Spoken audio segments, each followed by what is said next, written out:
जादुई कुर्सी। एक गांव में रहती थी एक महिला, शांता माँ, अपने बेटे विष्णु के साथ। वह अपने बेटे का बहुत ख्याल रखी थी और विष्णु भी अपनी माँ से बेहद प्यार करता था, परंतु विष्णु को इतना ज़्यादा मजदूरी और मेहनत करना पसंद नहीं था।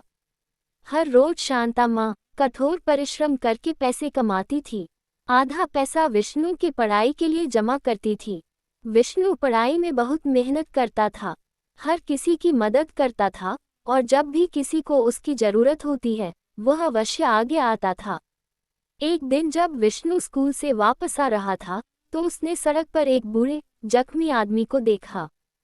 विष्णु ने जल्दी उस आदमी की मदद की, उसका वह घर ले गया और कुर्सी पर बिठाया। सारे घाव की मरहम पट्टी की।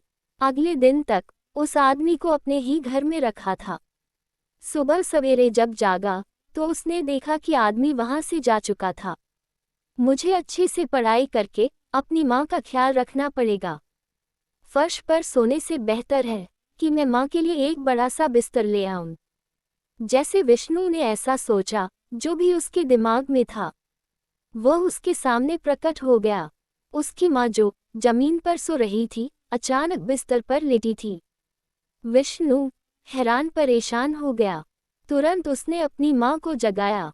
माँ, माँ, तुम सोए क्यों नहीं और मुझे क्यों जगाया? माँ, ये सारा सामान देखकर मैं डर गया।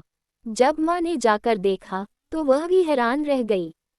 यह क्या जादू है और मैं इस बिस्तर पर कैसे आ गई? विष्णु माँ, केवल विस्तार ही नहीं, पूरे घर को तो देखो, इतनी सारी चीज़ों अचानक से आ गई। माँ ने देखा पर समझ नहीं पाई कि यह कैसे हुआ। धर्म और विष्णु, यहाँ पर कोई नहीं है, तो तुम जाओ और सो जाओ। विष्णु के सोने के बाद माँ कुर्सी पर बैठ गई। सोचते सोचते उसकी नज़र विष्णु की स्कूल के बैग पर पड़ी, जो पूरी तरह से फटा हुआ था। अरे नहीं, विष्णु का बैग फिर से फट गया। मुझे इसके लिए नया बैग लाना पड़ेगा। ऐसा सोचते ही एक नया बैग उसके सामने प्रकट हो गया। शांता माँ को लगा कि शायद वह कुर्सी जिस पर वह बैठी थी एक जादुई कुर्सी है। शायद घर पर विष्णु ने इसी कुर्सी पर बैठकर इन सारी चीज़ों के बारे में सोचा होगा। ऐसा कभी हुआ ही नहीं, तो इस कुर्सी पर बैठकर बस सोचने से वह सब चीज़ आ जाती है। जब से वह बूढ़ा आदमी इस कुर्सी पर बैठा था तब से ऐसा हो रहा है। शांता माँ ने अपने आप को बहुत भाग्यशाली समझा। अगले दिन विष्णु अपनी माँ के पास आया। माँ, ये सारी चीज़ें हमारे घर पर आई कैसे? विष्णु बेटा, ये सब तुम्हारी ही वजह से हुआ है। तुमने उस बुजुर्ग आदमी की मदद की और उसके घाव की मरम्मत की। अगर तुम्हें वह आदमी फिर से कहीं पर दिखाई दे तो उसको अवश्य घर ले आना और उसे दिन से जब भी शांता माँ कुर्सी पर बैठकर किसी भी चीज़ के बारे में सोचा करती थी तो वह चीज़ सामने आ जाती थी। दोनों सुख से अपना जीवन बिताने लगे। गांव के सारे लोग देखने लगे कि कैसे शांता माँ काम पर गए बिना घर में इतनी सारी चीजें ला रही थी। शांता माँ की पड़ोसी विमला जानना चाहती थी कि यह सब कैसे हो रहा था। चोरी छुपे वो उसके घर आए और देखने लगी। उसने शांता माँ को कुर्सी पर बैठकर चीज मांगते हुए देखा और सब कुछ प्रकट होने लगा। ये देखकर विमला आश्चर्यचकित रह गई। कुछ भी करके ये कुर्सी मुझे लेनी पड़ेगी।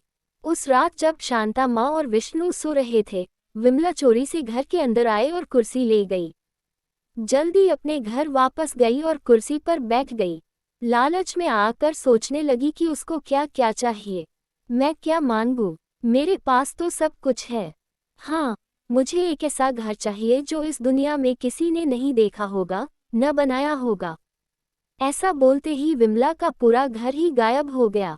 उसकी लालच की वजह से वह अपनी सारी चीज़ों से भी हाथ धो बैठी। शांता और विष्णु खुशी से जीवन बिताते गए, ये सोचते हुए कि शायद कुर्सी अपने आप गायब हो गई थी। इस कहानी से हमें ये सीख मिलती है कि ज़रूरतमंद की मदद करने से अच्छा फल मिलता है और लालच में इंसान सब कुछ खो बैठता है। Thank you for watching this video.